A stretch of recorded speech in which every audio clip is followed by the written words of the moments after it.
জোরে বলেন সুবহানাল্লাহ। সারে জমিন কে भी इस गिरावे नबीर जलसा देखना सारे जमीन के भी इस गिरावे नबीर जलसा देखना है गो बसे आछे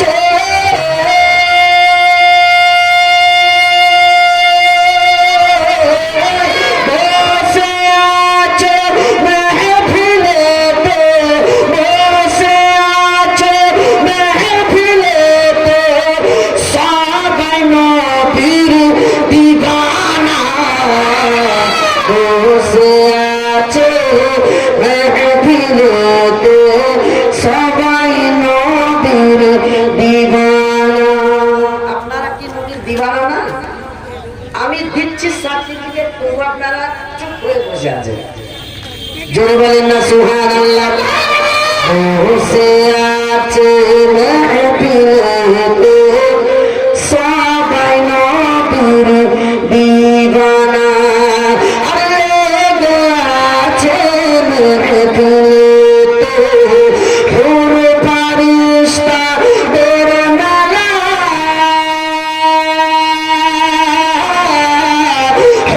ফরিস্তা দের মেলা লেগে আছে কে ইসলামে হুর ফরিস্তা দের মেলা গাইছে তারা একসাথে গাইছে তারা একসাথে নর নবীর তারা গাইছে তারা মেহফিলেতে নূর নবীর তারা সর জমিনে কে भी ইসলামে নবীর মেহফিলে বেতনা আজকে আমরা মানব জাতি যদি একটু শিক্ষায় শিক্ষিত হতে পারতাম খাওয়া দাওয়ার আমাদের সুন্নাত রাস্তায় চলার সুন্নাত উঠা বসার সুন্নাত সবটাই আমাদের মধ্যে থাকতো এই যে আমরা সবাই মিলে আমি আপনাদেরকে পড়তে বললাম আপনারা পড়লেন আমি বক্তব্য দেওয়ার পরে বিসমিল্লাহ শরীফ পাঠ করেছি তারপরে বলেছি আলহামদুলিল্লাহ শুকরিয়া আদায় করেছি এই আলহামদুলিল্লাহ শব্দটার যে ফজিলত কত আপনাদেরকে তার একটা ঝলক দিই বিশ্বনবী মুহাম্মদুর রাসূলুল্লাহ সাল্লাল্লাহু তাআলা আলাইহি ওয়াসাল্লাম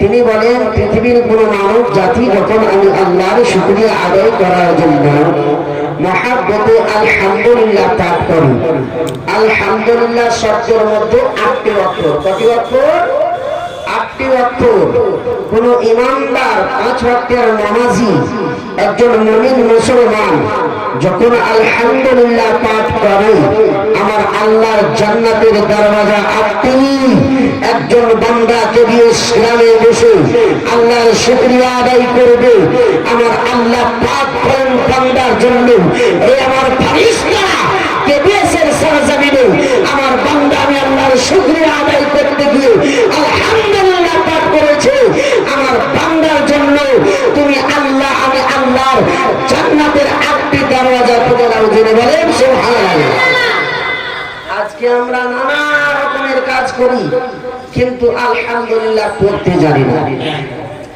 এই বিসমিল্লাহির রহমানির রহিমের ফজিলত কি আছে জানেন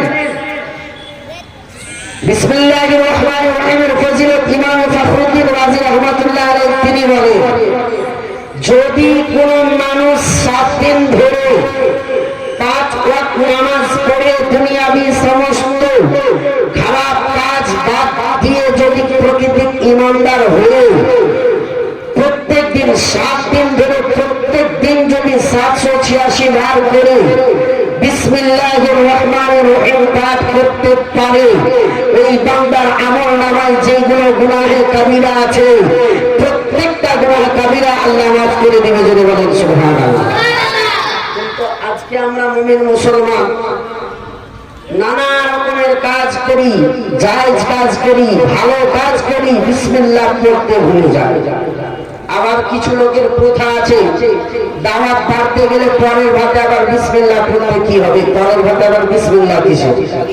এটা আমাদের সমাজের মধ্যে একটা প্রথা হয়ে গেছে। আমি আপনাদের সম্মুখে আল্লাহর পবিত্র কোরআন পাক থেকে সূরা নাহল থেকে একটি আয়াত তেলাওয়াত করেছি। আমার মহান আল্লাহ রাব্বুল আলামিন বলেন, ফাসআলু আহলা যিকরি ইন কুনতুম লা তা'লামুন। এই মুমিন মুসলমান, এই মানব জাতি, তোমরা জানো না যে জিনিসটা থেকে অজানা আছো, তো তোমরা জেনে নাও। যারা জাননেওয়ালা জেনে বলেন সুবহানাল্লাহ। এই যে দেখেন উলামা ইকরামের হুজুর, এই উলামা ইকরাম হলেন জাননেওয়ালা। আপনি যেটা না জানেন তাদের কাছ থেকে জেনে নাও। তারা জানে, আপনি জানেন না, তাদের কাছ থেকে জেনে নেন। এবং কোরআনে বলে ইলমওয়ালা আর কখনো বেগার ইলমওয়ালা এক হতে পারে না। আলিমে দ্বীনের ফজিলতটা কি? আল্লাহ পাক রব্বুল আলামিনের নবী মুস্তাফা বলেছেন, এক আলিমে দ্বীন के पास एक आलिम बाअमल हो, उसके पास एक पल बैठना, एक घड़ी बैठना सारी रात इबादत करने का बराबर हो। जरूर बोलो একটা আলিমের কাছে কিছুক্ষণ সময় বসে সময় কাটানো, একটা আবিদ সারা রাত ইবাদত করে যতটা নেকি পাবে, একজন আলিমের কাছে কিছুক্ষণ সময় কাটিয়ে ততটা নেকি পাবেন। যদি বলেন সুবহানাল্লাহ। ব্রাদার মুআজ্জিদের সামনে এই যে দেখেন কেবিএস মাদ্রাসার জান্নাতি ফুল কিতাবের মধ্যে পড়লাম, জান্নাতি জেবার একটি কিতাব, সুন্নি জান্নাতি জেবার। ওই কিতাবে পড়লাম তালবে ইলমের মর্যাদা কতটা আল্লাহ তাআলা বাড়িয়েছেন। পৃথিবীর বুকে যদি জাহান্নাম থেকে নাজাত হওয়া ব্যক্তি দেখতে চাও, তাহলে পৃথিবীর বুকে মাদ্রাসার তালবে ইলমকে দেখে নাও, জান্নাতীকে দেখা হয়ে যাবে। যেটা বলেন সুবহানাল্লাহ। এবং আরো পাওয়া গেছে, যদি পৃথিবীর বুকে আপনি একটা তালবে ইলমকে খাদ্য খাওয়ান আর আপনার যদি মৃত্যু হয়ে যায়, কাল কিয়ামতের ময়দানে ওই তালবে ইলম যদি আলেমে বা আমাল হয়ে যায়, ওই আলেমে দ্বীন হয়ে আপনি যে তাকে 10 দিন কিংবা 2 মাস 5 মাস 1 বছর 2 বছর খাইয়েছিলেন, ওই খাওয়ানোর পরিবর্তে আল্লাহ পাক আপনাকে জান্নাতে আলা মাকাম দান করবেন। বলে বলেন সুবহানাল্লাহ। ইলমের মর্যাদা কি আপনাদেরকে একটু বলি বাবা। একদিন ইবলিস শয়তান পানির উপরে একটা তাখত বিছিয়ে তার সন্তানদেরকে ডাক দিয়ে বলতেছে, কে কি কাজ করেছো? অবশ্যই উলামা ইকরাম এগুলো ওয়াকিয়া থেকে ওয়াকিফ আছেন, আপনারা জানেন না তাই জানাচ্ছি। ইবলিস শয়তান ডাক দিয়ে বলে, বেটারা রে, তুমি আজকে কি কাজ করেছো? একটা ইবলিসের আপনার আওলাদ ডাক দিয়ে বলে, আব্বা জান, আমি বেশি কিছু করতে পারিনি।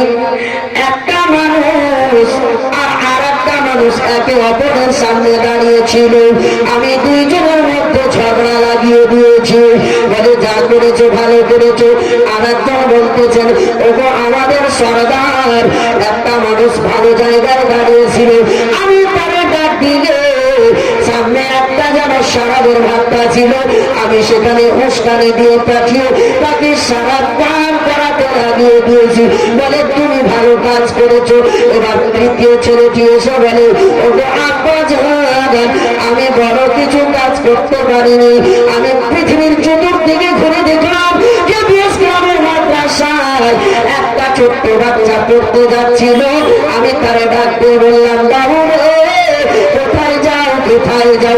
বলে, ওগো আমি তো যাই মাদ্রাসা শিক্ষা অর্জন করতে, আমার শিক্ষকগণ আওয়াজ দিচ্ছেন সকালবেলা, আমি সেখানে গিয়ে আল্লাহর কালাম পড়বো।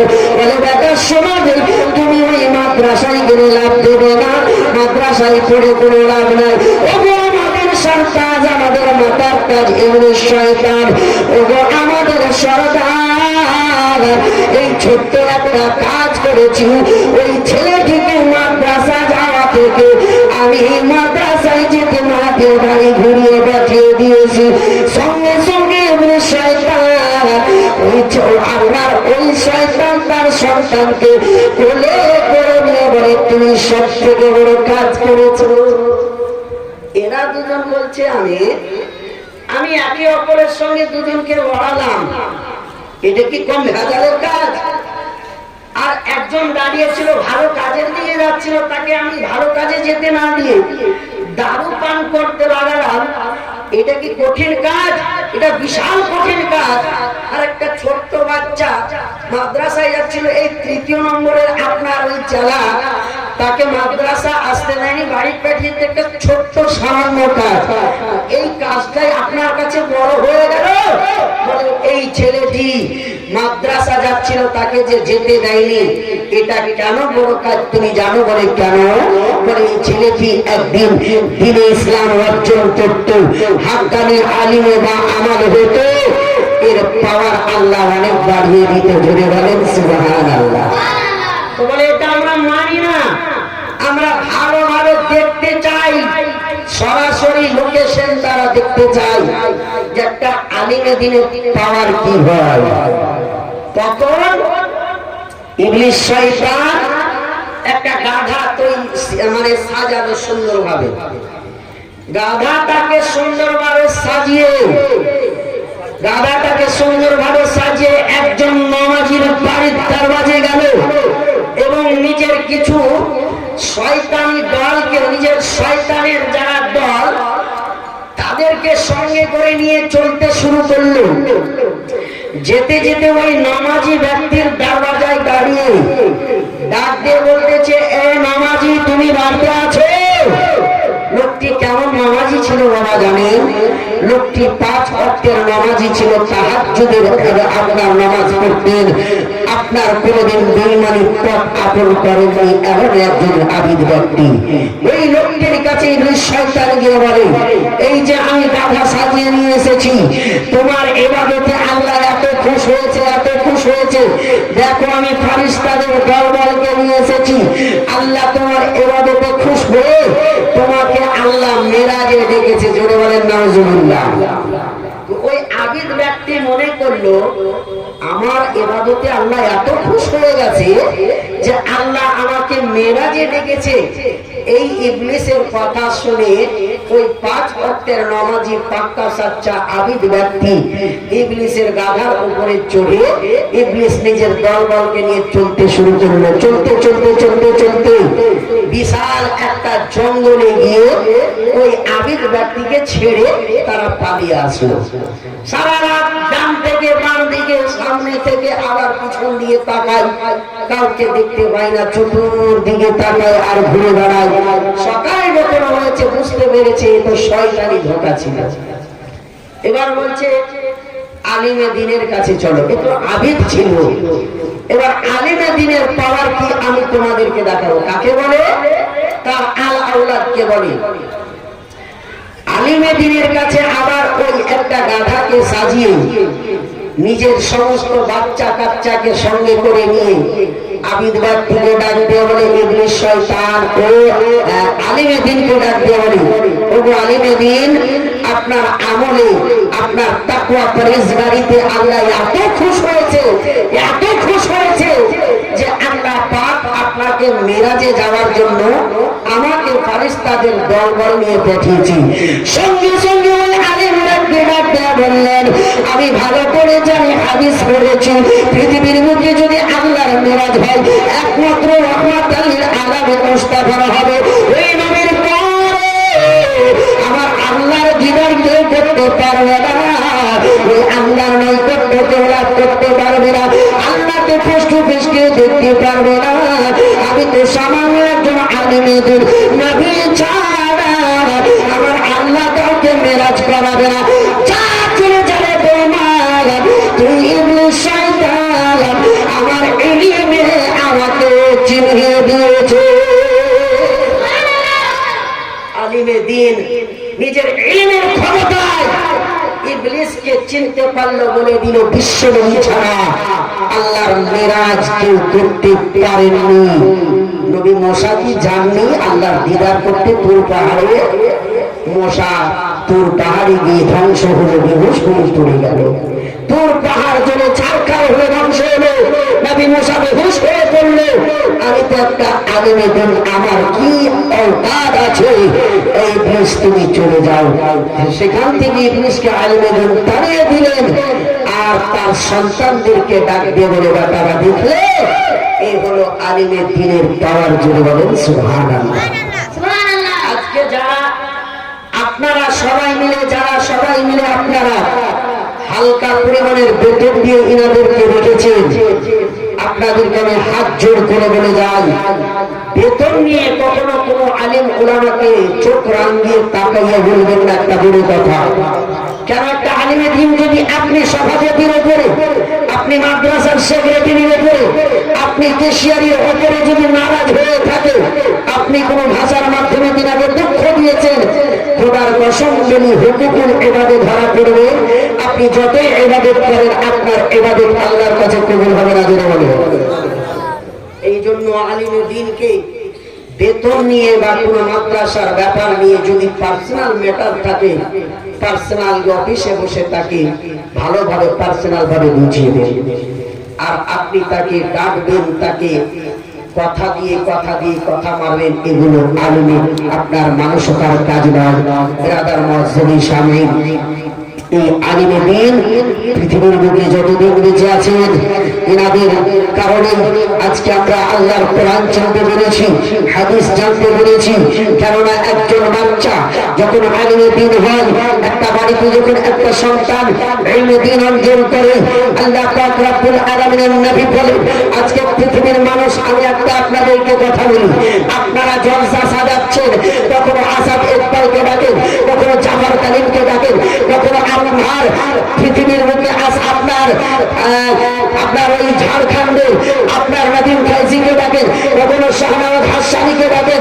আপনারা এই জলসাগুলোতে রেখে 40,000 50,000 নাজরানা দিয়ে একজন শাইখ ইসলামকে ডাকছেন, অল্পটুকু সময় লাচাক পাচাক করে কোমর হিলিয়ে দলিয়ে দুটো গজল করে তাকে 50,000 নাজরানা দেন। আর যেই আপনার ইমাম মাদ্রাসার শিক্ষক সারা মাস পরিশ্রম করে একটা মাদ্রাসার ছাত্রকে উজুর নিয়ম শিখালেন, গোসলের তরিকা শিখালেন, তাকে মানুষের সঙ্গে চলার তরিকা শিখালেন, আল্লাহর পবিত্র কোরআন শিখালেন, তাকে 5,000 টাকা বেতন দিচ্ছেন। আপনাকে বলতে চাই, পৃথিবীর মুখে এই আলিমে দ্বীনকে এতই আকারাতের নজরে আজকে পৃথিবীর মানুষ দেখতেছে। জলসার লোকটাকে এনে 25,000 দিতে আমরা পারি, কিন্তু একটা মসজিদের ইমামকে 5,000 থেকে 10,000 দিতে পারি না।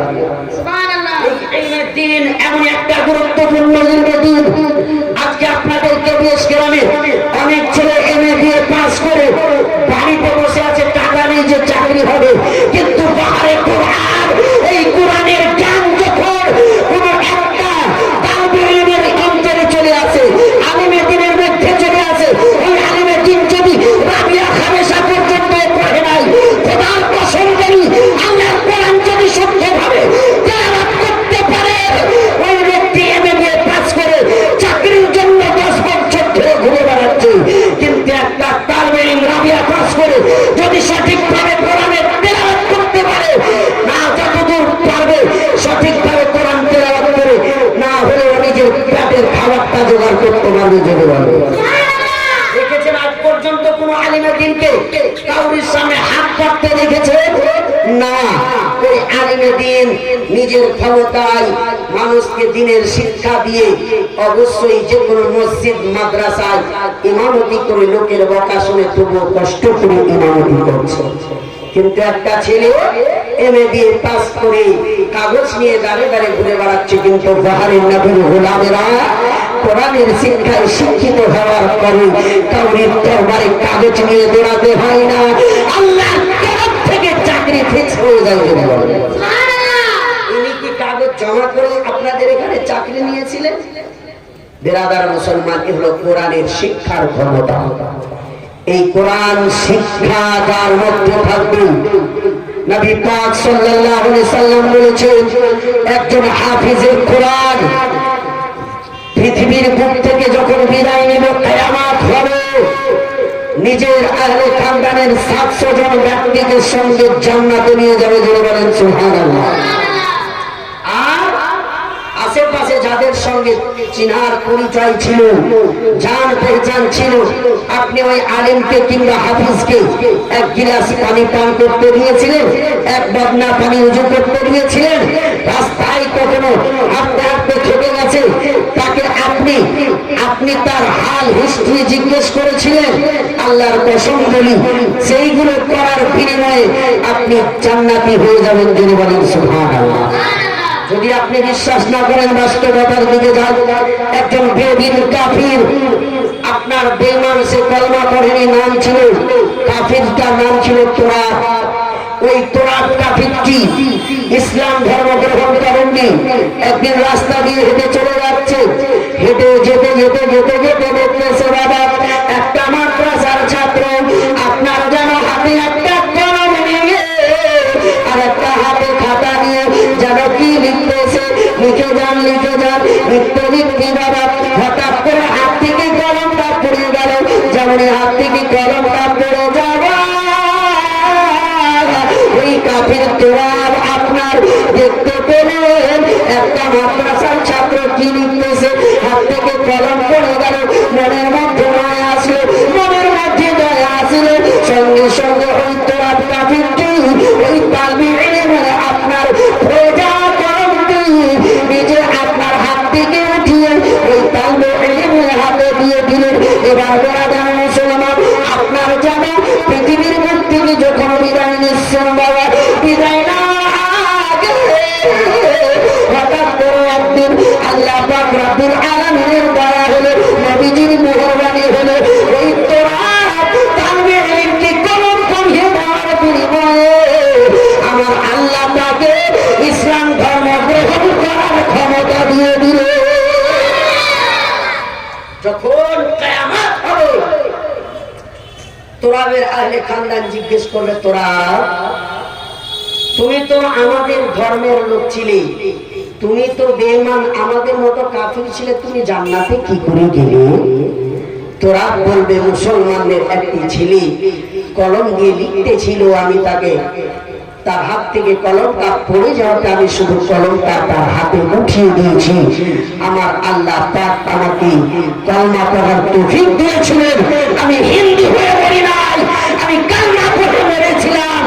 এই জন্য তালবে ইলমের একটু সামান্য খিদমত করার কারণে আমার আল্লাহ পাক রব্বুল আলামিন আমাকে জান্নাতি বানিয়ে দিয়েছে। যদি বলে, আর এর থেকে কি বলবো আপনাদের কাছে? বলে একটা সামান্য কলম পুড়িয়ে দেওয়াতে একটা কাফির যদি কালমা পড়ে মুসলমান হতে পারে, তাহলে আপনি আজকে বাচ্চাটাকে খাওয়াচ্ছেন, আপনার বাড়ি যাচ্ছে, আপনি ছেলের মতো করে খাওয়াচ্ছেন, খোদার কসম বলি আপনার জান্নাত ফিক্স আছে। যদি বলেন সুবহানাল্লাহ, আপনার জন্য জান্নাত ফিক্স আছে।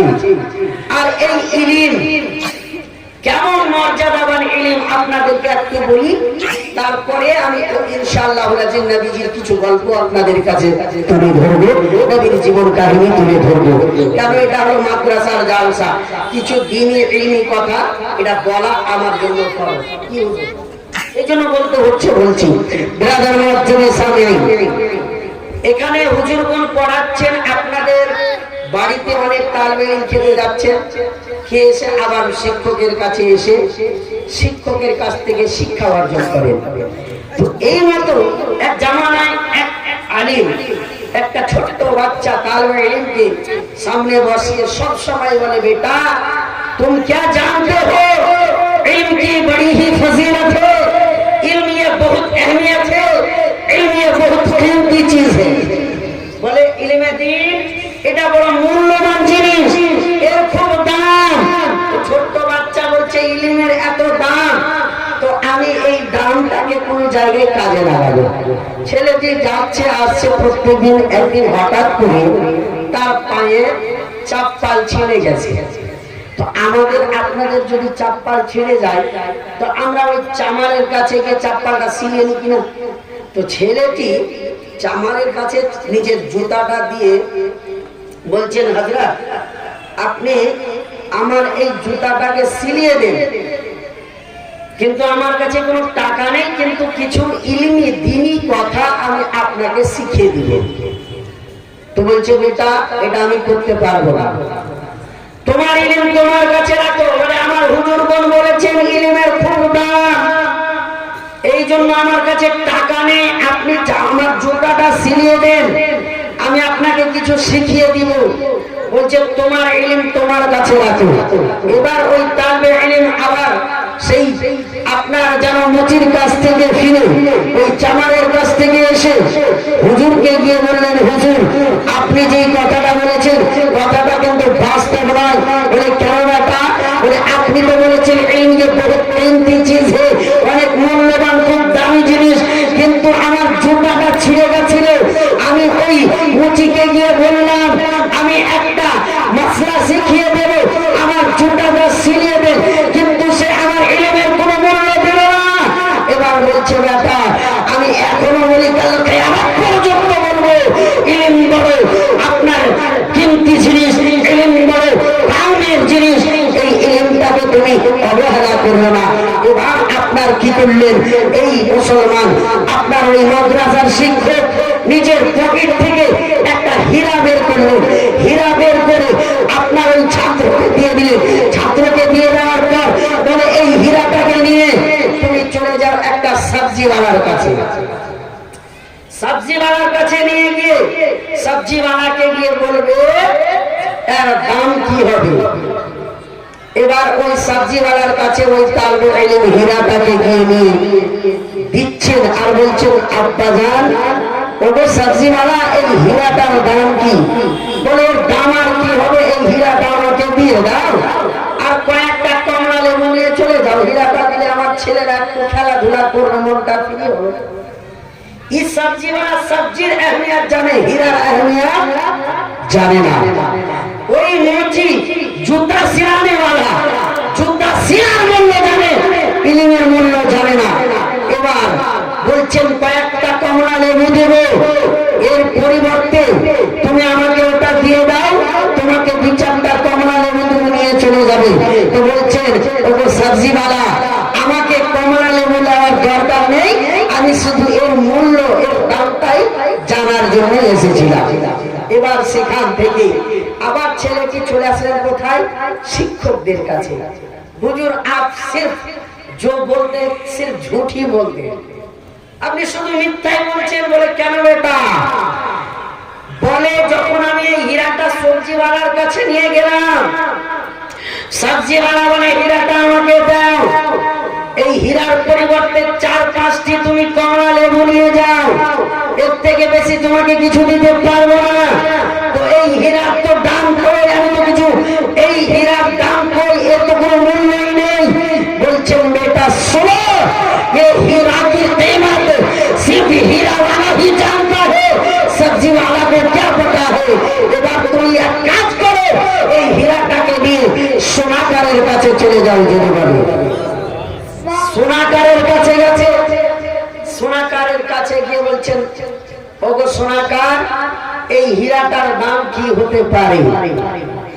তো ওই আপনার সোনাকার ডাক দিয়ে বলেন বাবু তোমাকে দেখে ভাই মাদ্রাসার তালবে ইলম, কিন্তু বাচ্চা কোন শোনো গো, আমার দোকানে যত সোনা চাঁদি আছে আমি সোনাকার হলে তোমাকে যদি আমার এই দোকানের সব সোনা দিয়ে দিলে তবুও তোমার এই হীরার দাম দিতে পারবো না, তোমার এই হীরার দাম দিতে পারবো না। এই বলে এবার যেন বলতেছেন তালবে ইলমকে বলেন ওগো সোনাকার আপনাকে আমি বেচতে আসিনি, আপনার কাছে হীরাটা বেচতে আসিনি, আমি শুধু তার দামটা জানতে এসেছি। এবার চলে গেলেন তালবে ইলমকে শিক্ষকের কাছে বলেন হুজুর আমি এই কিছুই তো বুঝতে পারি না, প্রথম গেলাম ওই আপনার মুচির কাছে, ওই মুচি কি বললাম আমি ইলমের কিছু জ্ঞান আপনাকে দিয়ে দেব, উনি আমাকে জুতা সিলিয়ে দিলেন না, কিন্তু আপনি বলেন ইলমের দাম খুব। তারপরে আপনি আমাকে পাঠালেন একটা সবজিওয়ালার কাছে, সেখানে গিয়ে আমি কিছু বুঝতে পারলাম না।